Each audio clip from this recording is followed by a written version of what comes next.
In this Talisman Tactica vlog, we're going to explore the city. We've been making our way through the small box expansions, now looking at some of the bigger box expansions, covering the dungeon and the highlands. So it's only natural to jump into the city before we take our adventure to the woodlands.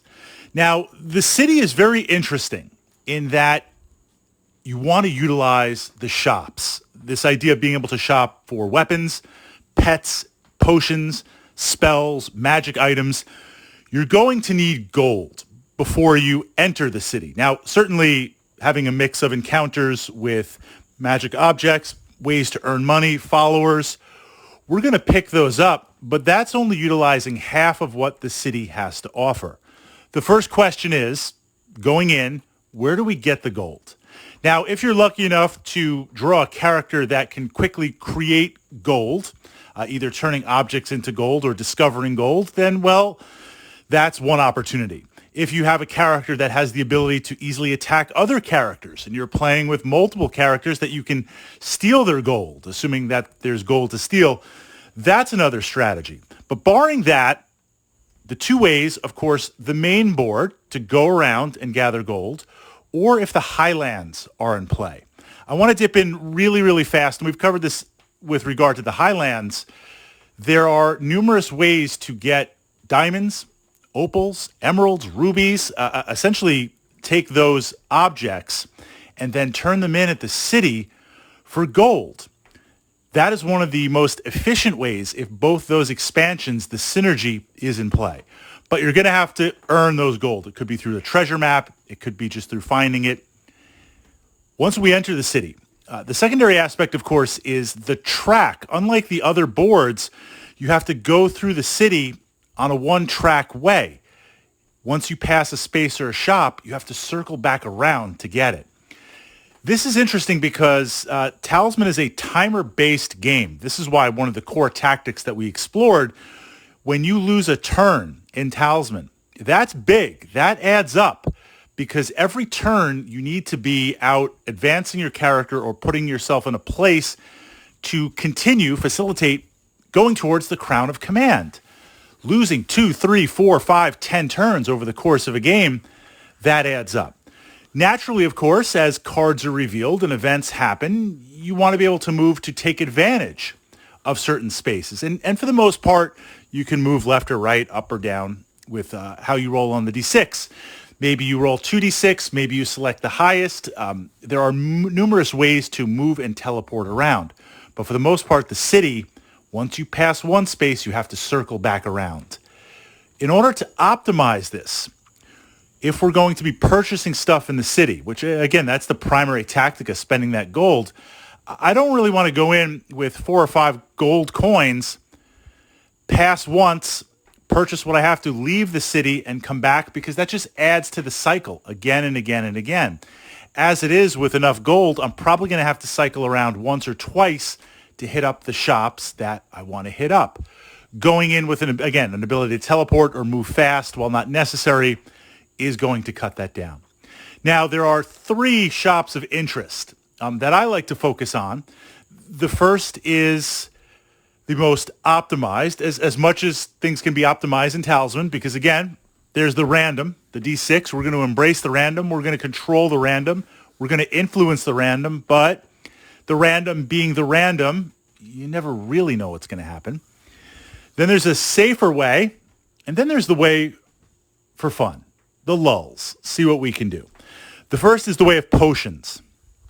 Most potions in Talisman being 1 to 2, nothing happens. 3 to 4, blows up in your face. Actually, I think it's 1 or 2. It's a GW game, right? 1 or 2, something bad happens. 3, 4, nothing happens. 5 or 6, you gain the bonus. Potions are a great way to boost your stats. +1 craft, +1 strength, +1 life. I mean, there's other effects like the ability to fly or regain spells, but quick boosts without turning in trophies, without turning in conquered monsters. Potions are key. Now, there's potions scattered about the game and in various places, but the city is the one place where you can pop in and buy 3 potions. Yes, it's a random stack. You get those potions, you pop them right away. Ideally, along the way, we're going to save fate. And this is an important point for a fate reroll, because if I take the potion and nothing happens, or it's a negative effect, I might want to chance that reroll. Or if I have some sort of object like the lucky charm where I can influence the dice roll, that's the time to pop that off. So I want to have a little bit of something to influence the random. That's one of the quickest ways to power level up in the city. The second way is to visit the weapons shop, the armory. Pick up the flail. A lot of people feel like the flail is completely broken in the dice that it allows you to roll. That, with a strength-based character, it does put you into boss mode. My counter to that, of course, is much like the rune sword and some other select objects. They're so powerful, as soon as you get it, you're kind of target number one. Other characters might try to target it. They might try to destroy it. They might try to steal it. So there is a balance when you have something very, very powerful where the other characters might then actively pursue you. But that weapon or other weapons on a strength-based character, especially if they have a reroll, that is huge. That is really, really powerful. Likewise, if you have gold to spend, often if I'll play the wizard or a lower strength character, or a character that's going to primarily focus on magic, usually I'll go for the potions. There is the way to go with having the ability with the flail. If I'm not going to develop strength for my character, I have something that if I'm attacked with strength, a monster or an encounter, I've got some sort of power to utilize it. The third way is for the lulls, and I do tend to play Talisman competitively. One of the groups that we regularly play every couple of months, veteran players, experienced players, everything is on the table in play. And of course, we're going to play a very, very cutthroat type game. But then there are the times where, look, I'm making my race for the crown of command, but we're going to have some fun. I hope I draw an interesting character. I want to try out some unorthodox strategies, and maybe just like we want to explore the realm and see what happens. This is the third way, the way of pets. Purchasing multiple pets and building up your pet army, your follower type army. I'm not going to give away any spoilers, but a lot of interesting and wacky effects with the pets, even for a game like Talisman.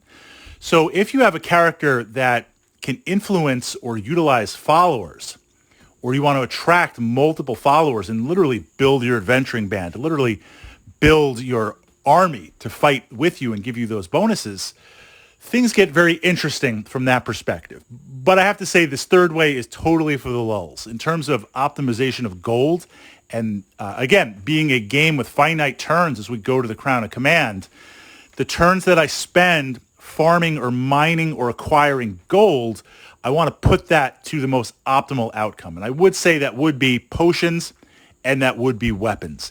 If I had to pick one over the other based on time constraints, and again, traveling around the city board, it would be potions, but there are also weapons. So the primary takeaway, if you're going to jump into the city, and it's absolutely a really, really fun sideboard to play, but you got to go in with some gold. You have to have some gold. There are ways to earn it in the city, but being the city, there's also numerous ways, without giving away any spoilers, ways to lose your gold. So you want to get it and unload it as fast as you